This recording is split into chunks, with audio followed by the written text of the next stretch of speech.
Okay, 6.5 years ago, I met with Glenn, thank you, Glenn, and Glenn came out, showed me a presentation, 36 pages, I think, on a PowerPoint. I said, Glenn, I had no idea what you just showed me, but I'm interested. Seriously. I said, I've never used any PowerPoint to do a presentation. And I said, give me those napkins over there. I'll show you how I showed KW. I've been showing stuff on napkins for years. Reason is it's personal, whatever, it's personal. Then he sends out the heavy hitter. He sends out the heavy hitter. His name was Jason Gesing. Jason flies out, true story. We meet, he opens up the laptop. He's going to show me the same 36 slides. I said, Jason, I've seen that. Let's go play hoops. We go in my backyard, and I get to know him. He shoots left-handed. It's so weird. It is so weird. But here's what I'm going to tell you. The people that have been around here 6 years, 5 years, 4 years, have a Jason story. We all have a Glenn story. Because these are the two guys that brought us here. But Jason, a couple years ago, I said, I would run into somebody. I said, Brent, why are you here? And he goes, I talked to Jason Gesing. And they'd go, that's the reason I'm here. And I talked to Tina. Yeah, I met Jason Gesing. He's the reason I'm here. I said, what about you? So we call him the reason.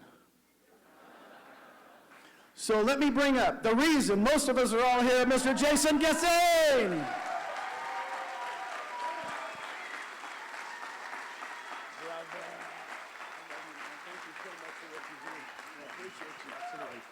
Thank you, Gene.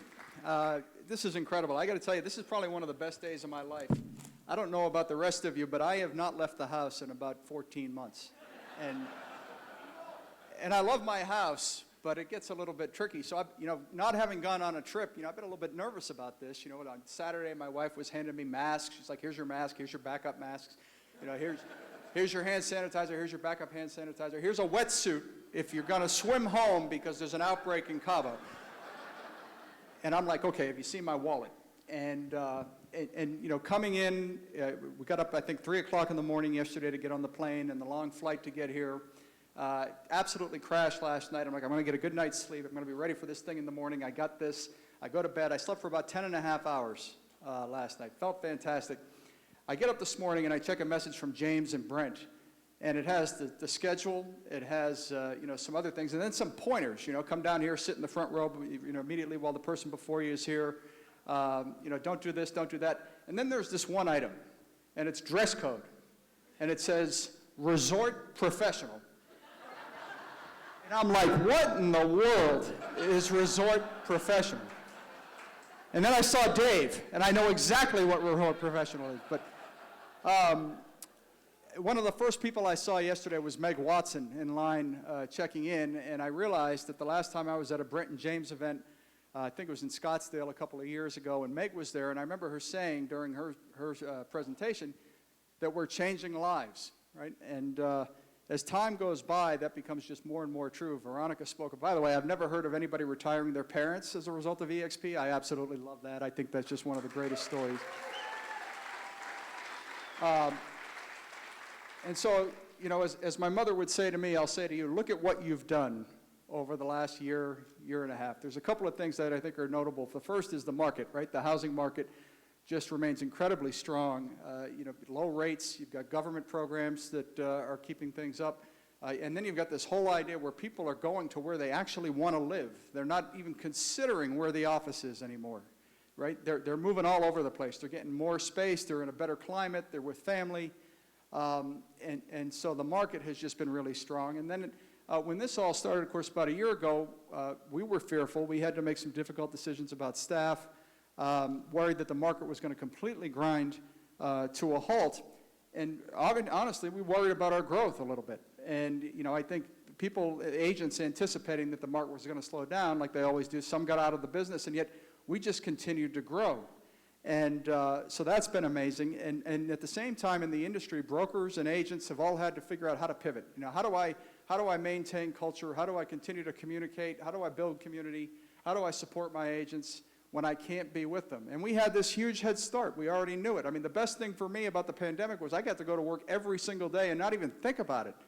And, EXP World really became a destination. And it became a destination for those who maybe were a little bit stubborn coming in before, who saw it as a reason why not to join. And so the community that Veronica speaks of has only gotten richer over time, and that's terrific. Our operating model and our cost structure allows us to pivot very, very quickly. And so in the last year, these are things you may know, you may not know, but a couple of examples of that. We now have an ISA team that we stood up. I think Mitch Riback is here. He's running that. And the idea is to get agent leads into the hands of agents, to get listing leads into the hands of agents through the iBuyer program, to get web leads into the hands of agents with support fully warmed up. We've also started an REO division within the last little bit, and we are closing REO listings today. We've got thousands of agents who are signing up to be trained and ready to go within the program. It's a great solid foundation, and we've always believed that when the market does turn, that we are really going to be the only game in town, and we're well prepared for it, and we still believe that. And we think we'll be prepared with respect to properties that are in distress, too. The other thing we've done is we've built a foundation for a relocation division with all this migration and people no longer having work to the office. It's also been an interest of our agents. We've got agents in the company who have built relocation companies.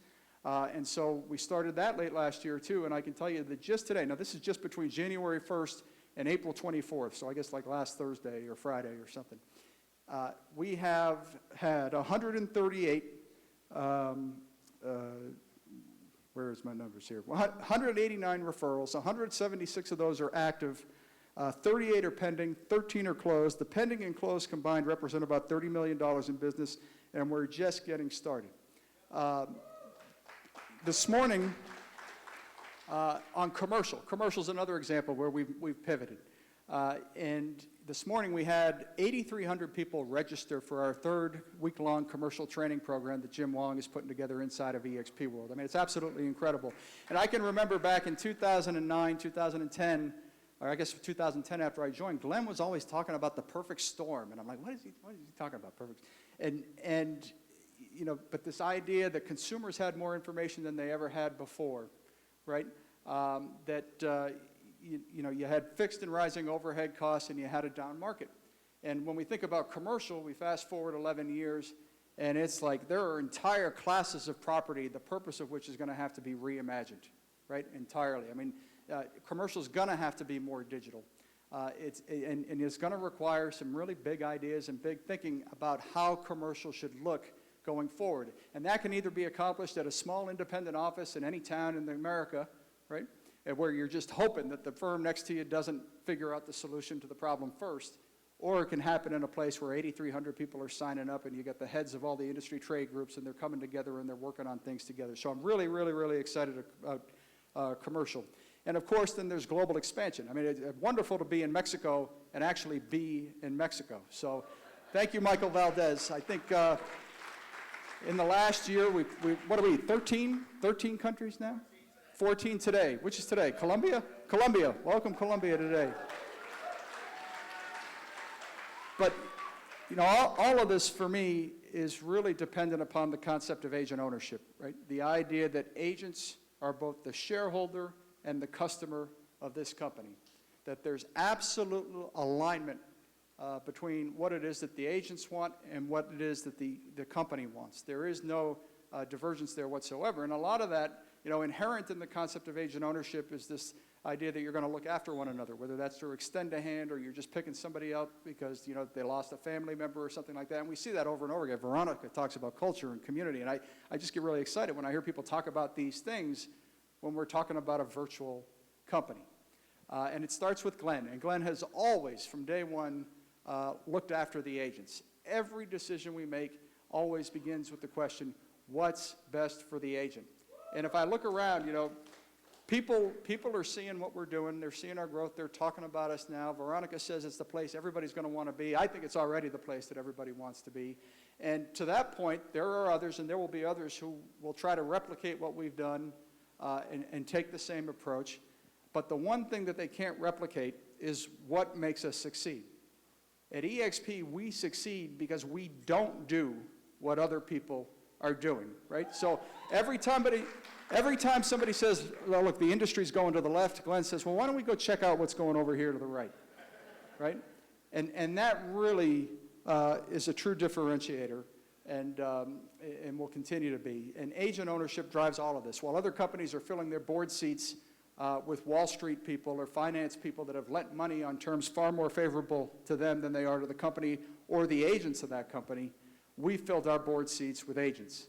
And I couldn't be prouder. You guys are the engine for all of it, and we certainly recognize that. You know, I know what's going to happen at this event over the next 3 days. You're going to hear story after story of people whose lives have been changed and things that have been done. And I can tell you over the last year, one of the most amazing things has been to get calls or messages or notes from people who say, look, I put my kids through college, right, thanks to EXP. Or I was able to pay the hospital bill because of EXP. And it didn't take me long. I mean, I was on the ride over from the airport yesterday when I was speaking with one of our agents who was talking about her son with dyslexia. And I have a little bit of experience with kids that, you know, have some challenges, as I'm sure most of you do. But, you know, dyslexia in particular can really have an impact on one's self-confidence, right? And one's view of oneself. Am I smart enough? And this agent said, you know, because of EXP, he and all of my other kids are now in private school. And the school that he goes to focuses on people with dyslexia. And he came home a week ago, and he said to his mom, I think I'm the smartest person in the family. And